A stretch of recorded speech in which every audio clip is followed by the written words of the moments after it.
All right, geometry students, here's a little bit of help with IXL standard X.1, theoretical and experimental probability. When we talk about experimental probability, what we're going to be talking about here is the number, number of successes, okay, or the number of whatever it is we want out of the total number of trials, okay? So when we talk about experimental or empirical, theoretical probability, we're talking about the number of successes or the number of whatever it is that we want divided by the number of trials. So in this case, Kendra surveyed some students at her school about their favorite professional sports. You see those votes for their favorite sports here. What is the experimental probability that the next student Kendra talks to will pick hockey?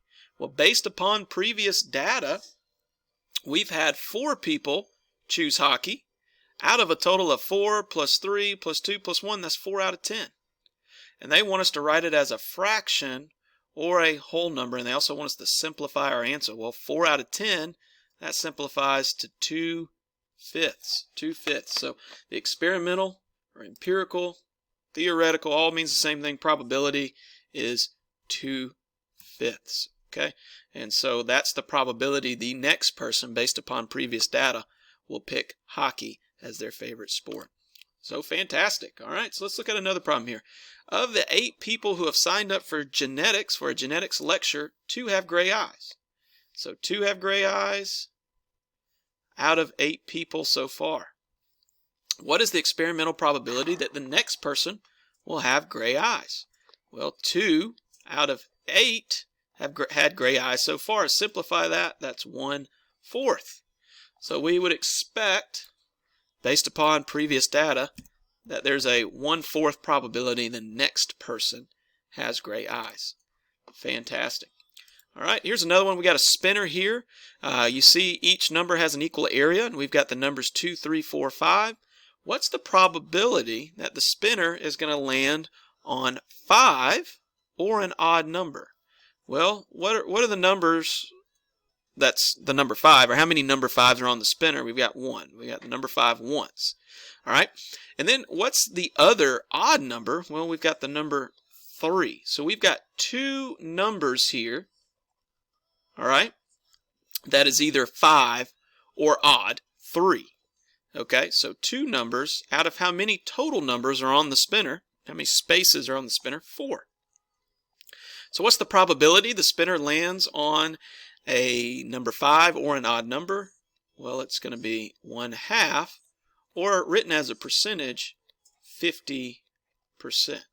Okay, 50%. There's a 50% probability that the spinner lands on the number 5 or an odd number. All right, fantastic. Let's go to the next one. Of the cones recently sold by an ice cream shop, 2 had mint ice cream and 14 had other flavors. What's the experimental probability the next cone sold will have mint ice cream? So 2 had mint ice cream out of how many total trials? How many total observations? Well, we had 2 and then 14 others. So that's 2 out of 16, which is 1/8. So a 1/8 probability. They want us to write that as a fraction or a whole number, so we'll write it here as a fraction. Okay, great job. Let's try to jump up a level here. Restaurants often open slip takeout menus under Annie's apartment door. Restaurants often slip takeout menus under Annie's apartment door. So far, Annie has collected 6 menus for Japanese food and 27 others. So we got 6 for Japanese, 27 others. What's the experimental probability the next menu slipped under Annie's door will be from a Japanese restaurant? Well, 6 so far have been from Japanese restaurants, divided by the total. Just to show you this is going to be 6 plus 27, right? Because we had 6 from Japanese food restaurants and 27 other menus from other restaurants. So that's 6 over, let's see here, that's 33, right? I think we could simplify that. Divide both by 3, you get 2/11. So the probability simplified is 2 out of 11. There's a 2 out of 11 probability that the next menu slipped under her door will be from a Japanese restaurant. All right, keep it up. Fantastic. Let's take a look at this one. We get an image here. You pick a card at random, and the options here are 6, 7, and 8. What's the probability that the number is even or greater than 7? Well, we've got two numbers that are even. And then we've got the same number, number 8, that's greater than 7. So we've got two numbers that are even, and then we've got a number greater than 7, that's 8. It's already counted with the evens, if you will. So how many numbers are even or greater than 7? 2 out of the total numbers. 3. What's the probability that you pick a number that's even or greater than 7? Well, 2/3. 2/3, all right? Let's see here. We're going to jump up a level just to see what else they have for us here. You roll a 6-sided die. What's the probability that you roll a 5 or a divisor of 54? Oh, that's interesting. Okay, so we got to really think about this one. Use some number sense. What's the probability you roll a 5 or a divisor of 54? So we've got the number 5. That would be a success. And then what are the divisors of 54? I guess we could sit here and sort of try to think about this.